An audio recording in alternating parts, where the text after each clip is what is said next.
My name is Maddie Morris, and today I'm going to be talking about the Beach Wiper Curler and how it dominates the hair care market using TikTok. So, a little background, it was founded in 2010. It's around 100 million in revenue, and there's 10 to 100 employees, so it's a pretty small business front right now. It's founded by two beautician sisters in Florida, and there was a slow growth rate until the COVID-19 epidemic. It branched off Instagram to TikTok in 2020. And so why do businesses endorse on TikTok? So as you can see, the graph shows monthly increases of TikTokers and users. Like there's a little advertisement link and they go and click and it tracks like the purchases of who's viewing what and how often people indulge in TikTok ads. So 2020 TikTok viewers purchased advertisement products more rapidly each month, and ads are tailored to viewers' interests. And for example, on the For You page, my For You page consists of deals on jewelry, shoes, and soccer gear. So that's just mine, and I get products advertised to me based on my interests. Influencers pick up brand deals often. This is like a very heavy advertisement strategy for a lot of companies, especially when they want to sell beauty products. They go to uh, makeup influencers and whatnot to hopefully grab their viewers' interests. And the quick sharing between viewers is very helpful because, say, I see something I like, I can just, with two clicks, send it to my friend and she can either say no or say yes and influence me to buy it that way as well. Influencers for beach waivers. So this is kind of an ethos tactic. Beach Waiver issues out many brand deals with creators to promote their product. Beach Waiver is selective with the influencers they choose. So the two images I linked is kind of their best, most popular aesthetic for who they choose. It's usually like a lot of blonde, fine, thick extension wearing influencers. Yeah, as I said, there's a perfectionist aesthetic, so a lot of blue hair. I mean, oh, not blue hair, blue-eyed, like blonde, Southern sorority influencers are the main targets for who they want to release their product and help advertise it because people want to look like them. The curling iron is applied to trending fads to stay relevant and desired. So TikTok has a lot of trends and hashtags. So the beach waiver, that's one of the creators on the bottom image. She references festival hair, which is trending for Coachella, and people gravitate towards the beach waiver again if they've lost sight of it because it's relevant in today's trends. TikTok clips demonstrate easy usability. So a lot of the beach waiver influenced videos are demonstrations of people using the beach waiver and showing how easy it is to use, what the results look like, and that's how a lot of people find interest in buying their product because it looks easier than the average Revlon or um, Laneige products. So the short duration of TikToks ensures viewer engagement.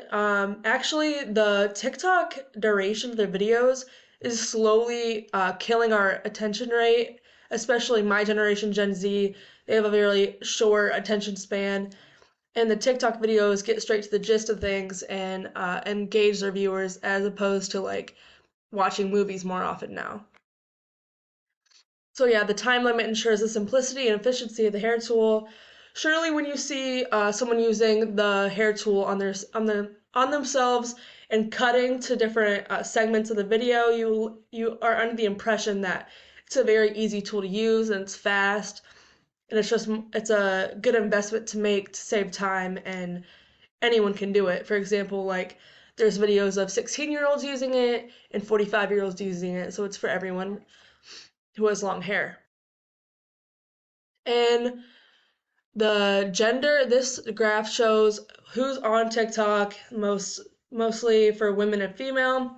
So you can see the prime age that's on TikTok the most is 21 to 25-year-olds, with 50% of the female uh, category. And there's also a pretty high percentage in the 16 to 20. So that's a major area for the Beach Waiver to target. So the Beach Waiver chooses to promote most on TikToks because the biggest group of people on the platform is their consumer base. So of course you're going to want to choose a platform with the most similar demographic to who's going to buy your product. And of course, there are male influencers being chosen to promote their product too, such as Brad Mondo. He also supports it because he has a couple wigs he wears, and he says that the beach waiver is also very beneficial in curling wigs, and the male demographic in queer community is in touch with the beach waiver as well, to just expand a little bit more. And then the beach waiver is also very key in using the TikTok Live as a customer service platform. For example, a couple influencers or the beach waiver team will go live, and they can easily interact with people as they comment and send gifts.